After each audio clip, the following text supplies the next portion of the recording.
Hello everyone, welcome to our YouTube channel. और आज की वीडियो में हम साइंटिफिक ऑफिसर बायोलॉजी का जो प्रीवियस ईयर क्वेश्चन पेपर है वो सॉल्व कर रहे हैं। ये जो आपको स्क्रीन में क्वेश्चन पेपर दिख रहा है ये Jammu and Kashmir scientific officer जो JKSSB का एग्जामिनेशन होना है उस एग्ज़ाम का प्रीवियस ईयर क्वेश्चन पेपर है। ये PDFs हमारे एप्लीकेशन पे फ्री में अवेलेबल है। आप हमारा एप्लीकेशन डाउनलोड कर सकते हैं डिस्क्रिप्शन की लिंक से। वहाँ पे आपको जम्मू एंड कश्मीर के कोर्स पे क्लिक करना है। वहाँ पे आपको प्रीवियस ईयर क्वेश्चन पेपर दिखेगा जो कि फ्री है। अगर आपने एनरोल नहीं भी किया है कोर्स में तो भी आप उसे एक्सेस कर सकते हैं, प्रैक्टिस कर सकते हैं, कोई प्रॉब्लम की बात नहीं है। ओके, आज की वीडियो में हम साइंटिफिक ऑफिसर बायोलॉजी के कुछ क्वेश्चंस सॉल्व करने वाले हैं। ओके, स्टार्ट करते हैं क्वेश्चन नंबर 1 से। ऐसे ही हम क्वेश्चन पेपर जो है डिफरेंट अदर डिविजन्स के भी सॉल्व करेंगे, जैसे कि DNA हो गया, सीरोलॉजी हो गया, नार्कोटिक्स, केमिस्ट्री, फिजिक्स, साइबर। हम सभी क्वेश्चन पेपर्स को एक एक करके सॉल्व करेंगे। आपका एग्ज़ाम जो है वो जनवरी 6 को है, तो अभी आपके पास बहुत सारा टाइम है। मैं इस वजह से बोल रही हूँ बहुत सारा टाइम है क्योंकि स्टूडेंट्स को सबको ऐसा लग रहा है कि बहुत जल्दी एग्ज़ाम हो रहा है, तो सब बहुत ज़्यादा पढ़ने की कोशिश कर रहे हैं। तो कम टाइम में जब आप ज़्यादा पढ़ते हो तो इसी वजह से मैं कह रही हूँ आपके पास टाइम है, सफिशिएंट टाइम है। ऐसा नहीं है कि जो आपको सिलेबस दिया गया है वो इतने टाइम पे कवर नहीं किया जा सकता, बट आपको स्मार्ट स्टडी करनी पड़ेगी। हार्ड वर्क अगर सिर्फ करोगे तो वो प्रॉब्लमेटिक हो सकता है, बट हार्ड वर्क के साथ साथ आपको स्मार्ट वर्क भी करना पड़ेगा। और ऐसे कम टाइम सिचुएशन में जब आपको बहुत ही कम समय में पता चलता है कि एग्जाम है तो आपको स्मार्ट वर्क ही काम आता है। ओके, क्वेश्चन नंबर 1 है the human ABO blood group was discovered by. अगर आप मेरी प्रीवियस क्लासेस पढ़ रहे हैं या देख रहे हैं, या फिर आपने चाहे यूट्यूब में देखी है या फिर आपने एप्लीकेशन में देखी है, तो ये सिंपल सा क्वेश्चन है, बहुत स्ट्रेट क्वेश्चन है, बिल्कुल घुमाया भी नहीं गया है, बिल्कुल कट टू क्वेश्चन है। The ABO blood grouping was discovered by, option है ए कार्ल लैंडस्टीनर। ठीक है, ये जो सारे दूसरे साइंटिस्ट हैं इनका एबीओ ब्लड ग्रुपिंग से कोई लेना देना नहीं है। इवन ब्लड ग्रुपिंग से ऐसा कोई स्ट्रेट एबीओ स्पेसिफिकली जो कार्ल लैंडस्टीनर है उन्होंने 1900s में 1901 स्पेसिफिकली अगर मैं बोलूँ 1901 में ABO blood grouping system discover किया था। आपको अगर मैं दूसरे अदर ऑप्शंस के बारे में डिस्कस करूँ, क्योंकि हो सकता है कि अभी का जो एग्जामिनेशन है उससे इस तरीके के क्वेश्चन या फिर जो ऑप्शन है उसको क्वेश्चन आ जाए, तो आपको याद होगा ग्रेगर जॉन मेंडल है, उन्होंने प्रिंसिपल ऑफ इनहेरिटेंस दिए थे। इन्हें हम कहते हैं फादर ऑफ इनहेरिटेंस। इन्होंने 3 इंपॉर्टेंट लॉ दिए थे इनहेरिटेंस के। कौन कौन से वो 3 लॉ थे? पहला था लॉ ऑफ डोमिनेंस, दूसरा था इंडिपेंडेंट असॉर्टमेंट, और तीसरा क्या था? ओके, तो पहला लॉ था law of dominance, independent assortment और लॉ ऑफ सेग्रीगेशन। ये 3 इंपॉर्टेंट लॉज थे। एलेक जेफरी की अगर मैं बात करूँ तो ये इन्होंने क्या करा था? इन्होंने डीएनए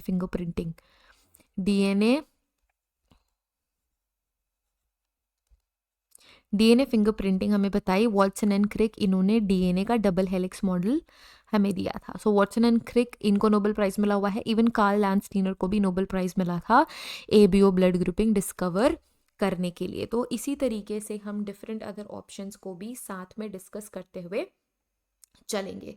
ओके, ये सारे के सारे एक्सप्लेनेशन डन है। इन्होंने ये भी ब्लड ग्रुपिंग सिस्टम बताया था जिसमें हम एंटीजेंस एंड एंटीबॉडी के बेसिस पे जो रेड ब्लड सेल्स हैं आपकी, जो आरबीसीज हैं, आरबीसी के सरफेस में कौन सा एंटीजन प्रेजेंट है, इसके इसके बेसिस पे एबीओ ब्लड ग्रुपिंग करी थी। नेक्स्ट क्वेश्चन पे मूव करेंगे। Which of the following cell types is enucleated in nature? ठीक है, अब यहाँ पे WBC है, RBC है, स्पोमेटोजोआ है, oocytes है, ये सारे के सारे सेल्स हैं। आपको क्वेश्चन में क्या पूछा है? Which of the following cell type is enucleated? Enucleated का मतलब क्या होता है? जिसमें न्यूक्लियस नहीं है। ठीक है, WBC में न्यूक्लियस होता है, स्पर्मेटोजोआ में न्यूक्लियस होता है, oocytes में न्यूक्लियस होता है। रेड ब्लड सेल्स न्यूक्लियस नहीं होता। रेड ब्लड सेल्स कैसी होती है? इस तरीके के डिस्क शेप के ब्लड सेल्स होती हैं, ये ए न्यूक्लिएटेड होता है, न्यूक्लिएटेड नहीं होता है। वाइट ब्लड सेल्स न्यूक्लिएटेड होते हैं। जितने भी टाइप्स हैं वाइट ब्लड सेल्स के, वो सारे के सारे क्या होते हैं? न्यूक्लिएटेड होते हैं। ठीक है, अगर अगर आरबीसी का एब्सेंस है तो हीमोग्लोबिन कम आएगा, एंड इसके अलावा ऑक्सीजन ट्रांसपोर्ट में डिफिकल्टी आएगी। आरबीसी के पास हीमोग्लोबिन होता है, कोई भी न्यूक्लियस नहीं होता। रेड ब्लड सेल्स के पास न्यूक्लियस होता है, स्पर्मेटोजोआ के पास भी होता है, oocytes के पास भी होता है। Let's move to the next question, question number 3। The growing phase of hair is called anagen, catagen, telogen and none of these. तो इसका बहुत ही स्ट्रेट सिंपल सा आंसर है, ये भी मैंने एक वीडियो में कवर किया हुआ है हेयर के बारे में, ग्रोथ फेजेस के बारे में। तो जो ग्रोथ फेज है इसका करेक्ट आंसर था ग्रोइंग फेज। ठीक है, एक तो इनिशियल फेज होता है, एक ग्रोइंग फेज होता है, फिर एक लेट ग्रो फेज होता है, और उसके बाद जो हमारा हेयर है वो शेड होता है अपने पॉइंट ऑफ ओरिजिन से। तो उसके लिए डिफरेंट डिफरेंट क्या होते हैं, स्टेजेस होते हैं। तो जो ग्रोइंग फेज है वो कौन सा स्टेज है, तो वो स्टेज होता है anagen. Correct option is A, anagen. Anagen is the active growth phase of hair follicle. During this phase the cell divides very rapidly, और इसमें क्या होता है, हेयर की लेंथ बढ़ती है, हेयर स्ट्रांग होता है और हेयर की लेंथ बढ़ती है। तो this is active, absolutely active hair growth phase. ठीक है, let's move to next question, question number 4। Glycophorin A, यहाँ में GPA जिसे हम कहते हैं GPA stands for glycophorin A, can be used as an antigen for the detection of which body fluid. अगर आपने मेरी कोई भी फोरेंसिक बायोलॉजी की क्लास पढ़ी है, ये भी बहुत स्ट्रेट क्वेश्चन है, बिल्कुल नहीं घुमाया गया है, बहुत ही ईजी इसका आंसर है। सो इसका करेक्ट आंसर है option A, blood. ग्लाइकोफोरिन A blood में प्रेजेंट होता है, एज अ एंटीजन हम इसे डिटेक्ट करते हैं। एंड ब्लड आइडेंटिफिकेशन और पर्सनल आइडेंटिफिकेशन में ग्लाइकोफोरिन ए बहुत इंपॉर्टेंट रोल प्ले करता है। ग्लाइकोफोरिन ए एक तरीके का इंपॉर्टेंट प्रोटीन है। ओके, ये बहुत ही इंपॉर्टेंट प्रोटीन है जो कि रेड ब्लड सेल या जिसे हम कहते हैं इरीथ्रोसाइट्स, हो सकता है आपको इरीथ्रोसाइट्स भी ऑप्शन में मिल जाए। सो इरीथ्रोसाइट्स में ये प्रेजेंट होता है, बहुत इंपॉर्टेंट एंटीजन है। यूजुअली एंटीजन का नेचर प्रोटीन होता है, इसका नेचर प्रोटीन होता है, ब्लड डिटेक्शन के लिए यूज किया जाता है। Okay, let's move to next question, question number 5। The presumptive test for blood, ये भी बहुत ही ज़्यादा इजी और स्ट्रेट क्वेश्चन है। अगर आपने फोरेंसिक बायोलॉजी की क्लासेस करी हैं मेरे इस चैनल पे, तो ये आंसर भी बहुत इजीली आप बता सकते हैं। The presumptive test for blood is human specific, mammal specific, primitive specific या नन ऑफ द अबव।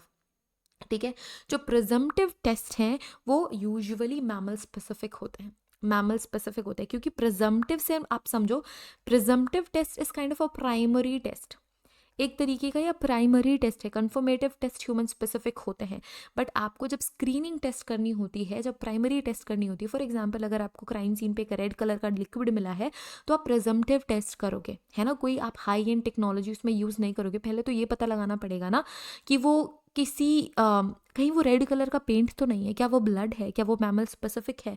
सो वो मैमल स्पेसिफिक होते हैं। कौन कौन से एग्जाम्पल है कैसलमेयर टेस्ट, एग्जाम्पल है जिसे हम फिनोफ्थलीन टेस्ट भी बोलते हैं, बेंजिडीन टेस्ट है। इसके अलावा एक ल्यूकोमैलाकाइड ग्रीन है। ये सारे के सारे क्या हैं, प्रिजम्पटिव टेस्ट है, ये प्राइमरी टेस्ट होते हैं। इनसे किसी भी तरीके का कंफर्मेशन नहीं मिलता, बस ये मिल सकता है कि हाँ दिस इज़ ब्लड। वो हो सकता है एनिमल ब्लड भी हो सकता है, ह्यूमन ब्लड भी हो सकता है। प्राइमरी प्रिजम्पटिव टेस्ट के बाद फिर हम कन्फर्मेटरी टेस्ट करते हैं। कन्फर्मेटरी टेस्ट में पता चलता है कि ह्यूमन ब्लड है। ओके, सो प्रिजम्पटिव टेस्ट होते हैं मैमल स्पेसिफिक। ठीक है, सो नेक्स्ट मूव करेंगे क्वेश्चन नंबर 6 पे। Where are amylase secreted, again very straight and easy question. Amylase कहाँ पे सीक्रेट होता है, अमाइलेज सीक्रेट होता है, यहाँ पे ऑप्शन क्या है, salivary gland, pancreas, both of the above, none of the above.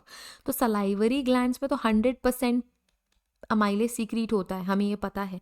आपने बचपन से जूनियर क्लासेस में भी पढ़ा है कि अमाइलेज एक बहुत इंपॉर्टेंट एंजाइम है जो हमारे सलाइवरी ग्लैंड्स के थ्रू सीक्रेट होता है, जो कि हमारे बकल कैविटी में प्राइमरी डाइजेशन करने का काम करता है। इसके अलावा पैंक्रियास से भी सीक्रेटेड होता है अमाइलेज जो एंजाइम है। ये कार्बोहाइड्रेट के ब्रेक डाउन के लिए बहुत ज़्यादा इंपॉर्टेंट है।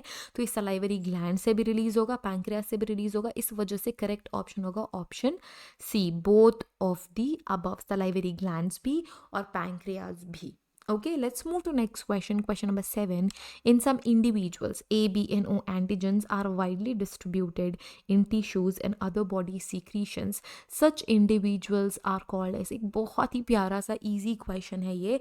So जो हमारा ABO एंटीजन है, जो ABO ब्लड ग्रुपिंग है, वो ABO एंटीजन के बेसिस पे किया जाता है.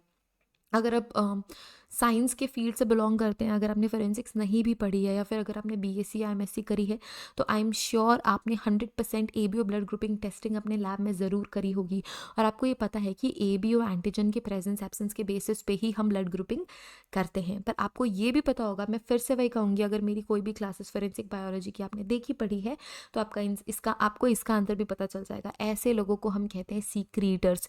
सीक्रीटर्स वो इंडिविजुअल्स होते हैं जो अपने डिफरेंट बॉडी फ्लूइड में भी, जैसे सलाइवा में भी सिक्रीट करेंगे, मिल्क में भी सिक्रीट करेंगे, सीमन में भी सिक्रीट करेंगे, डिफरेंट बॉडीली फ्लूइड में ये अपने ए बी या ओ एंटीजन, जो भी एंटीजन उनके बॉडी में प्रेजेंट होता है, उसे सिक्रीट करते हैं. तो इन्हें हम कहते हैं सिक्रीटर्स.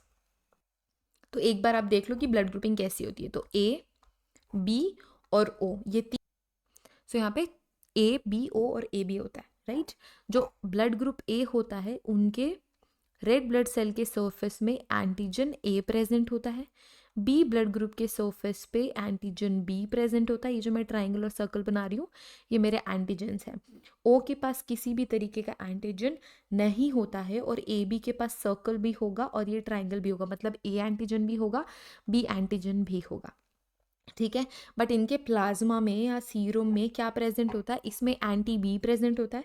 जो इसके एंटीबॉडीज की मैं बात करूँ तो एंटीबॉडी तो जो एंटीबॉडी है, एंटीबॉडी अपोजिट होता है. एंटीबॉडी बी प्रेजेंट होगा, एंटीबॉडी ए प्रेजेंट होगा. और इसमें जो एंटीबॉडी होते हैं, ए भी प्रेजेंट होता है और बी भी प्रेजेंट होता है और इनके पास कोई एंटीबॉडीज नहीं होते हैं. ठीक है. तो अब देखो, which serum antibody does have, type B individuals have. तो इसी वजह से इसका जो करेक्ट आंसर है it is option B, anti B. इनके पास एंटी बी होता है. यहाँ पे एंटी बी है ना, यहाँ पे भी एंटी बी है. तो इनके सीरम में, सीरम ब्लड में, मतलब जो एंटीबॉडी है वो टाइप बी इंडिविजुअल्स का क्या होता है. तो एक बार आपको यहाँ पे फिर से क्वेश्चन रीचेक करना है क्योंकि ये क्वेश्चन थोड़ा ट्रिक करेगा आपको. With serum antibody, which serum antibody does a type B individual have.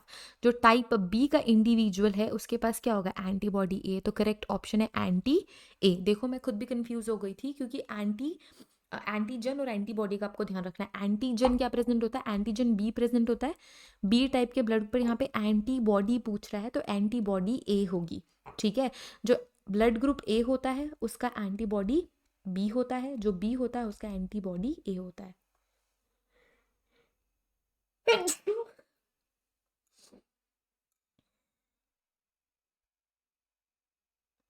Okay, so the correct option is option A here. Let's move to next question. Question number 9. The greatest dimension of an incised wound is. तो ये जो incised wound है ना, ये थोड़ा सा forensic medicine के side पे मूव कर रहा है, बट ये छोटा सा क्वेश्चन है जो कि हम डिस्कस कर लेते हैं. यहाँ पे हम बात कर रहे हैं डायमेंशन की. और इंसाइज्ड वुंड कैसे होते हैं, जब कभी भी फॉर एग्जांपल अगर किसी शार्प ऑब्जेक्ट से, किसी शार्प वेपन से कट लगा है, जैसे कि ब्लेड या फिर नाइफ, ऐसे वुंड्स को हम इंसाइज वुंड्स कहते हैं. ठीक है.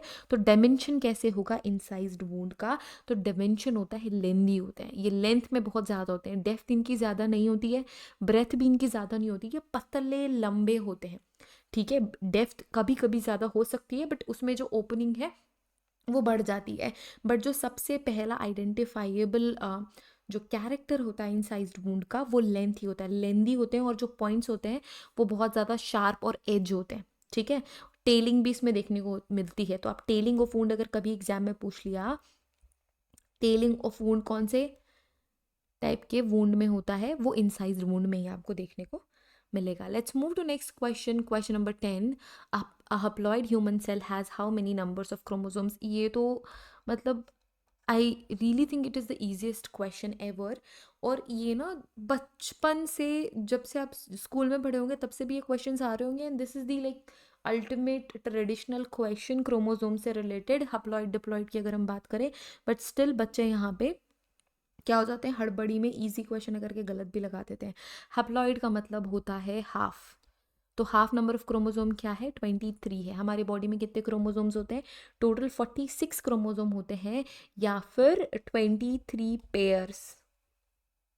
23 pairs is equal to 42 individual chromosomes. But अगर हम यहाँ पे ये डिप्लॉयड की कंडीशन में है, ये डिप्लॉयड की कंडीशन में, हैप्लॉयड की कंडीशन में 23 क्रोमोसोम्स होते हैं, मतलब 46 का half, 46/2 is equal to 23। But यहाँ पे पेयर्स हमें हटाना पड़ेगा, क्योंकि सिर्फ और सिर्फ 23 क्रोमोसोम हैप्लॉयड सिचुएशन में होते हैं। और ये हैप्लॉयड क्रोमोसोम्स कौन कौन सी सेल्स में प्रेजेंट होते हैं? तो ये ह्यूमन गैमीट्स में प्रेजेंट होते हैं। ये ह्यूमन गैमीट्स में प्रेजेंट होते हैं, चाहे वो एग सेल हो या फिर स्पर्मेटोजोआ सेल हो, तो गैमीट्स में प्रेजेंट आपको मिलेंगे। Okay, so we are done with 10 questions. 10 question के बैचेस में हम क्वेश्चन पेपर सॉल्व करेंगे। In the next video we will start with question number 11। And thank you so much for watching this video. Questions काफ़ी easy हैं, but हाँ, ये previous year question paper है, हो सकता है कि इस साल के क्वेश्चन कुछ ट्रिकी क्वेश्चंस भी हैं। बिना पढ़े तो आपको कुछ भी बनने वाला नहीं है, तो आपको पढ़ना बहुत ज़्यादा ज़रूरी है। ओके, सो आप अच्छे से थरोली पूरे के पूरे सिलेबस को कवर कीजिए, क्वेश्चन प्रैक्टिस कीजिए। सैम्पल क्वेश्चंस हमारे एप्लीकेशन में, जो जम्मू कश्मीर का कोर्स है, उसमें आपको अवेलेबल हो जाएंगे। इसके अलावा प्रीवियस ईयर क्वेश्चन पेपर तो मैं सॉल्व करा ही रही हूँ। आपको एप्लीकेशन में फ्री में प्रीवियस ईयर क्वेश्चन पेपर सारे डिविजन्स के मिल जाएंगे। So don't forget to download our app, link is in the description. Join our classes, like join our course to prepare for the Jammu and Kashmir examination. Still you have time window, आप सारा का सारा syllabus prepare कर सकते हैं। If you have any question, query or doubt, you can text in our WhatsApp support number। वो number भी आपको डिस्क्रिप्शन में मिल जाएगा, या फिर आप कमेंट करके भी हमसे क्वेश्चंस पूछ सकते हैं। Thank you so much again, see you guys in the next video. Till then take care, bye.